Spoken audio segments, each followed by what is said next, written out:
안녕하세요. 책 먹방 주인장 정성현입니다. 오늘은 여러분들과 함께 백설공주 이야기를 하고 싶습니다. 백설공주 이야기 많이 알고 계시죠? 저는 어릴 때부터 백설공주 이야기가 남다르게 와닿았던 것 같아요. 공주의 느낌보다는 한 인간으로서 새롭게 받아들인 점이 많았습니다.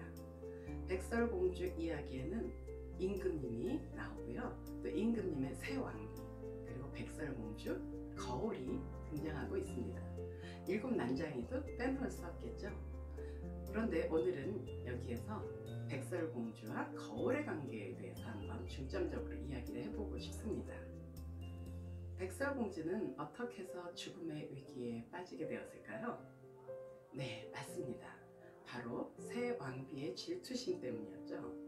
새 왕비는 왜 질투하게 되었을까요? 그리고 질투심을 자극한 것은 무엇이었을까요? 새 왕비는 물론 마음씨가 나쁘다고 나와 있죠. 글에는 그렇게 나와 있지만 특히 자신이 가장 예쁘다고 생각하는 부분이 있었습니다. 그런데 거울아 거울아 이 세상에서 누가 제일 예쁘니? 하고 물어봤더니 이 요술 거울이 뭐라 그랬죠? 맞습니다. 바로 백설공주가 가장 예쁘다고 했습니다. 드디어 이 이야기를 듣는 순간 우리 새 왕비 폭발합니다. 가만히 둘 수가 없어.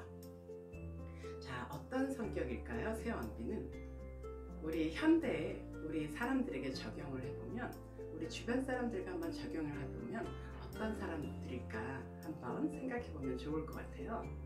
자신보다 조금 나아 보이거나 자신보다 특별하게 우월해 보이거나 자신보다 앞서는 것 같으면 참지 못하는 사람들 있죠. 아무리 친하지만 경계하고 나보다 못했으면 하는 마음, 가볍게는 이런 질투심이 있을 수 있지만 완전히 제거하고 싶다는 마음을 갖는 데는 굉장히 힘이 들 겁니다. 그런데 새 왕비는 이것을 실행을 하죠. 우리 주변에도 보면 반드시 그런 사람, 응징하는 사람들이 있습니다.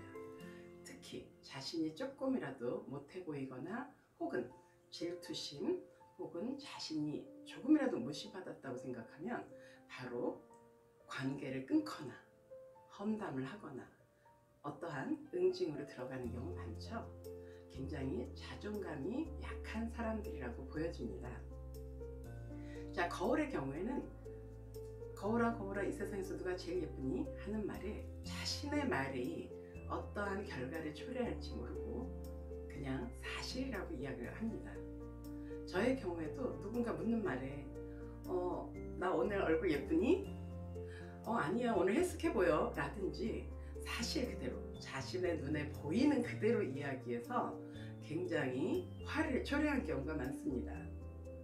자, 어떻게 말하는 게 좋을까요? 사실 그대로 이야기해야 될까요? 그 상황상 적절하게 말하는 것이 쉽지가 않습니다. 그런데 여기에서는 바로 그 한마디 때문에 백설공주가 큰 위기에 빠지게 됩니다. 자, 이렇게 일이 진행되는 동안 백설공주는 그야말로 순진무구하게 순수하게 자신의 일에만 몰두하고 있습니다. 그럼 이 시간 임금님은 뭘 하고 있을까요? 왕은 새 왕비를 맞이했지만 여기에 아무런 역할도 하고 있지 않습니다. 사실 이 모든 과정을 가장 책임지고 잘 살펴봐야 할 왕께서 이 부분에 대해서 굉장히 방관하고 있습니다. 우리 한 사무실을 예로 들어볼까요? 자, 신입사원이 들어왔습니다. 굉장히 질투심이 강하고 여러모에서 본인이 두각을 나타내려고 하지만 잘 못하고 있어요. 상사에게만 잘 보이려고 하고 직원들과는 융화하지 못하고 있습니다. 그런데 이 상사가 방관하고 있다면 그 사무실은 어떻게 될까요? 네, 아마 직원들끼리 많은 다툼, 분란, 혼란이 올 것입니다. 백설공주 이야기를 통해서 우리는 말을 어떻게 해야 될까, 그리고 나라면 이 상황에서 나보다 더 훌륭한 사람, 내가 가장 최고라고 여겼을 때 내가 최고가 아님을 그대로 알게 되는 순간, 이 사실을 증명하는 순간 나는 어떻게 받아들일 수 있을까 생각해 볼 수 있는 이야기 같습니다. 여러분 오늘도 백설공주 이야기를 한번 떠올리면서 질투는 나의 힘이 될 수 있는, 오히려 내 자신을 키워줄 수 있는 그런 힘이 될 수 있는 하루 되시기 바랍니다. 감사합니다.